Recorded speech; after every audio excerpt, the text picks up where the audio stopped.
मुकुंदेन्दु समदेह उमा रमन करुणा अयन, जाहि दीन पर ने करु कृपा मर्दनमयन।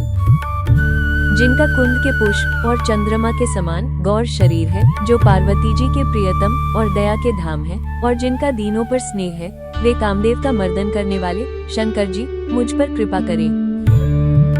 मंगलाचरण के चतुर्थ सोरठे में गोस्वामी जी श्री उमा शंकर जी की वंदना करते हैं एवं उनकी कृपा की याचना करते हैं।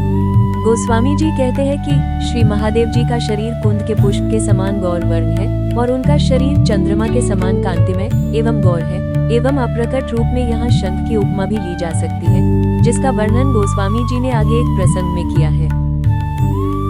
यहाँ ऐसा बताकर गोस्वामी जी ये सिद्ध करना चाहते हैं कि महादेव जी का प्रभाव एवं उनकी महिमा तीनों लोकों में है। चंद्रमा की उपमा देकर आकाश अर्थात स्वर्ग लोक में महादेव का प्रभाव दिखाना है। कुंद पुष्प की उपमा देकर पृथ्वी लोक में उनका प्रभाव सिद्ध करना एवं शंख उपमा देकर अन्य निचले लोकों में उनका प्रभाव बताना है।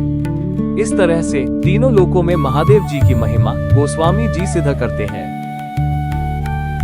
उमा रमन से संबोधित करके गोस्वामी जी माँ भवानी की वंदना करते हैं।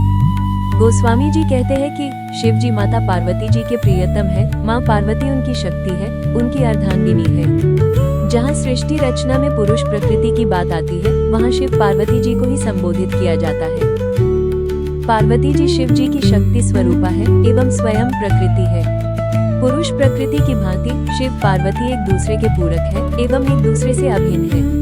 शिव जी का रूप जानकर ही पार्वती जी सृष्टि की रचना करती है एवं समय आने पर उसका विनाश भी कर देती है। जगत जननी माता पार्वती का अमित प्रभाव है एवं उनकी अतुलित महिमा का वर्णन कौन कर सकता है। गोस्वामी जी कहते हैं कि महादेव दया के धाम है, उनको करुणावतार कहकर भी संबोधित किया जाता है। वे सदा दीनों पर स्नेह करने वाले एवं शीघ्र प्रसन्न होने वाले आशुतोष है। थोड़ी सी ही सेवा पूजा में शीघ्र ही महादेव को प्रसन्न किया जा सकता है एवं उनके प्रसन्न होने के बाद क्या नहीं प्राप्त किया जा सकता है। महादेव के प्रसन्न होने पर वो कृपा करके अपने इष्ट श्रीहरि की भक्ति प्रसन्न होकर शरणागत को प्रदान कर देते हैं। जिनका भी श्रीहरि के चरणों में प्रेम होता है, वो महादेव की कृपा से ही होता है। इसका और कोई दूसरा उपाय नहीं है।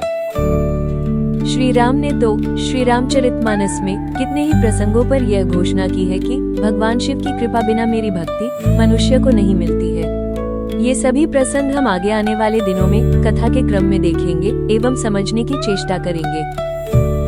गोस्वामी जी कहते हैं कि कामदेव का मर्दन करने वाले, काम का दहन करने वाले श्री शंकर जी मुझ पर कृपा करें। शिव जी ने जो कामदेव को भस्म किया था, उस कथा से तो सभी परिचित है। उस कथा को हम आगे के कथा क्रम में देखेंगे एवं समझने की चेष्टा करेंगे। इस प्रकार गोस्वामी तुलसीदास जी पंचदेवों की वंदना क्रम में चौथे एवं पांचवें स्थान पर उमाशंकर भगवान की वंदना करते हैं एवं उनकी कृपा की याचना करते हैं, जिसको प्राप्त करके शुद्ध बुद्धि एवं पवित्र हृदय से वे श्री रामचरित की रचना अत्यंत मनोहर भाषा में कर पाए। हर हर महादेव।